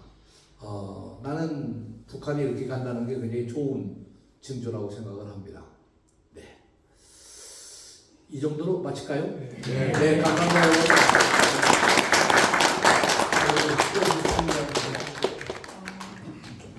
네, 아유 신부님 감사합니다. 우리 82살이신데 말씀이 워낙 또렷또렷하셔서 앞으로 뭐 10년만 더 하시겠다고 하는데 제가 봤을 때 20년 하시고 그 다음날 하느님께로 가시면 되겠습니다.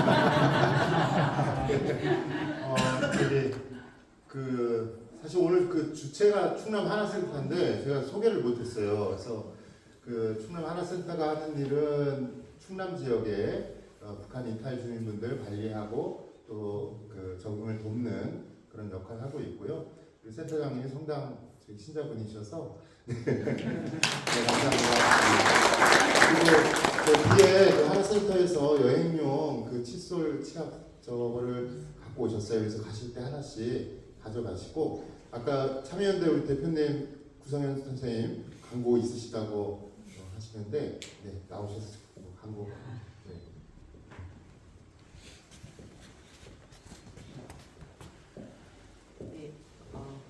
강의 너무 잘 들었고요.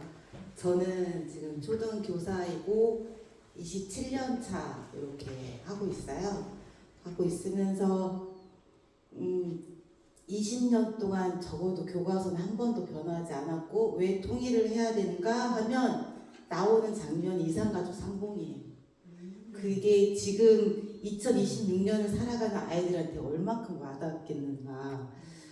왜 통일을 해야 되는가? 그럼 그 다음에 어떻게 해야 되는가는 아예 없어요. 지금 그 통일 교육에 대한 현실이 이렇다라는 거 아까 좀 질의가 있으셔서 좀 답답함을 느꼈고 그것을 위해서 먼저 평화라는 것을 어떻게 애들과 시작을 해야 되는가 수년 동안 이제 정교조에서도 이야기하고 했었지만 교과서는 여전히 변화가 없이 이산가족 상봉을 지금까지도 물론 필요하지만 이야기하고 있는 답답함이 좀 있었었고요. 그리고 최근에 이제 지금 계속 전쟁 국면에 있는데 애들이 초등학교 애들이 학교에서 하는 말이 더 이제 그 극대화가 된 것이 예전에 제가 몇 년 전만 해도 그렇게 애들이 그러지 않았는데 미국이라는 나쁜 놈이고 미국이 그거를 처단하는 거야. 이게 어디서 들었는지 어떻게 됐는지 모르겠지만 초등학교 애들 그렇게 막 이게 혐오나 심하지 않았었는데 우리 반 아이들 5학년인데 뉴스를 보면서 막 이야기를 하다가 지금 이제 주유소 이야기가 나오다가 그 얘기를 했더니 어느 아이가 그거요 미국이 이런 나쁜 놈들 처단하는 거래요. 그리고 어디서 들었니? 이랬더니 그냥 어른들이 그래요. 그래서 우리들 문화에 그런 민주시민이라고 하는 그 촛불 문화도 있었지만 그 못지않게 그러한 혐오 문화가 되게 극대화된 사회라는 게 좀 몸으로 느꼈었고 그러면서 예전보다 더 오히려 다 북한 놈이라는 말을 쓰더라고요. 그전에는 그렇지 않았는데 그래서 되게 이게 좀 교육적으로 봤을 때 되게 필요한 한 부분이다라고 해서 느꼈는데 오늘 정말 신부님 잘 들었습니다. 잘 들었고요. 광고는 혹시 지금 상영하고 있는 내 이름은 혹시 안 보신 분 계세요? 다 보셨어요? 네, 안 보셨죠? 네, 안 보신 분은 화요일 날 저녁 7시에 저희가 대관을 해서 그걸 보기로 했어요. 그래서 그냥 오시면 되니까 안 보신 분들은 꼭 오셔서 그냥 보시면 됩니다. 그래서 마음 편하게 오셔서 4.3도 통일을 이야기한 거잖아요. 그래서 이거의 연장선상으로 같이 보았으면 좋겠습니다. 감사합니다. 네. 그리고 오늘 진보당 분들도 이렇게 오셨는데 장동진 후보님은 아마 가신 것 같아요. 그래서 그래도 국민의힘도 왔으면 같이 인사를 할 텐데 일어나셔서 저희가 격려의 박수를 해주시면 좋겠습니다. 네. 네. 그러면 이제 마쳐도 되겠죠? 네. 기념 촬영. 네. 다 같이 하나요? 여기 위에서 이렇게 찍으면 되는 것 같은데. 이렇게. 네, 그렇게 할까요? 네. 기념 촬영하고 위에서 찍으면. 같이 하고 혹시 일요일 날 저희 초록장터 열리는데 실내 식물이나 정원의 식물들 판매하는 그런 장터예요. 그래서 여러 업체들 같이 와서 이렇게 행사하는데 관심 있으신 분들은 오후 1시부터 오셔서 구매도 하시고 그러시면 될 것 같습니다. 사진 촬영하겠습니다. 이거를 치우고 저 뒤에서 이렇게 찍으면 아마 다 될 것 같아요.